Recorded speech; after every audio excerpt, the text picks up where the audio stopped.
Selon vous, les vrais leaders mangent-ils en premier ou mangent-ils en dernier?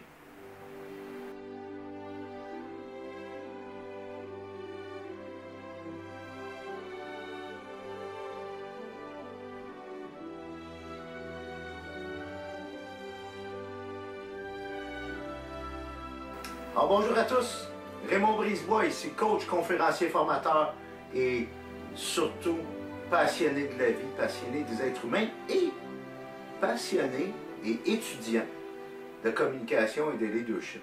Et parlant de leadership, vous savez, ceux qui me connaissent personnellement, j'adore les belles histoires, en particulier les histoires de leadership. Et tout dernièrement, j'ai eu le bonheur de tomber sur une histoire, un exemple, une leçon de leadership qui est venue me chercher, qui m'a fait vraiment chaud au cœur. C'est l'histoire de William D. Swanson. Prenez bien en note son nom ici au bas de l'écran parce que vous allez pouvoir faire des recherches sur YouTube et sur Google sur ce héros. Un de mes héros de leadership. William D. Swanson est présentement major dans l'armée américaine et tout dernièrement, le 15 octobre 2013, il a reçu une médaille, la médaille d'honneur du président Obama, du président américain. Et ce qui est particulier dans cette médaille d'honneur qu'il a reçue, c'est que c'est la première fois qu'un officier de l'armée reçoit cette médaille-là depuis la guerre du Vietnam de son vivant. Alors je me répète, c'est la première fois depuis la guerre du Vietnam quelqu'un de l'armée, un soldat, un officier de l'armée américaine reçoit la médaille d'honneur du président américain de son vivant. Alors vous allez me dire, vous allez vous demander qu'est-ce qu'il a fait de si spécial. Bien, tout ça est bien documenté sur YouTube et j'ai été stupéfait de découvrir son histoire. C'est qu'en 2009, il était capitaine à l'époque et il était basé en Afghanistan avec l'armée américaine et avec son équipe, avec son contingent. Cette journée-là, il avait pour mission d'accompagner des leaders afghans à la frontière. Sauf que ça ne s'est pas passé comme prévu. Il y a eu des pépins, il y a eu une embuscade et des rebelles les ont attaqués et ainsi de suite. Il y a eu des tirs, des grenades et bon, je passe les détails. Toujours est-il qu'avec plusieurs blessés, le capitaine Swanson à l'époque communiqué avec les secours, a fait venir des renforts, a fait venir des hélicoptères pour évacuer les blessés. Et la scène qui est très touchante, qui est remplie d'humanité, c'est qu'il prend un de ses sergents, il le dépose dans l'hélicoptère et lui donne un baiser sur le front, lui flatte les cheveux et le laisse partir. Et le soldat Swanson s'en retourne pour aller chercher d'autres blessés. On peut voir tout ça d'ailleurs, petit détail, grâce à la technologie, parce qu'ils ont plusieurs soldats avec des caméras, les fameuses caméras très populaires, les caméras GoPro sur leur casque. Alors c'est pour ça que cette scène-là, cette aventure-là, cette journée-là, cette histoire-là est très bien documentée.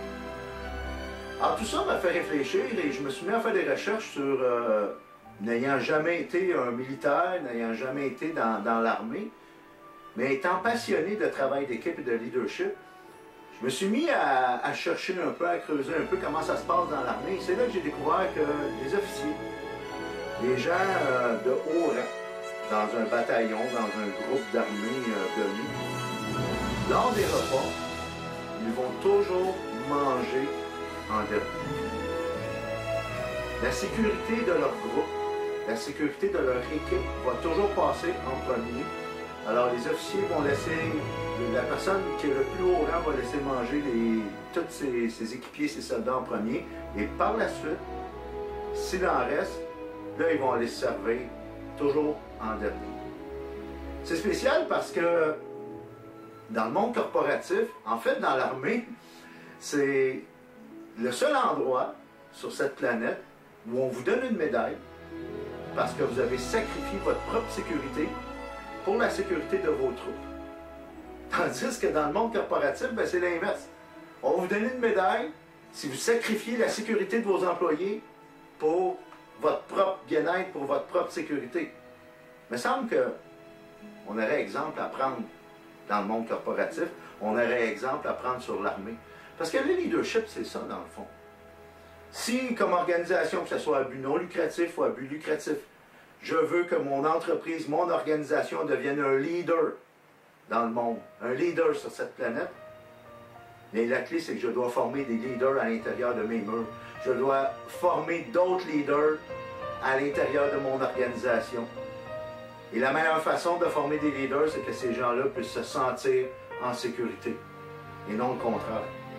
Vous savez, le leadership, ce n'est pas une question de titre.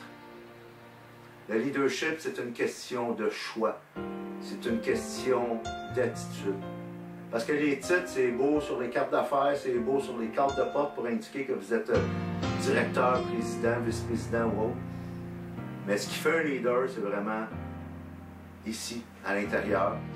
C'est une question de choix, c'est une question d'attitude.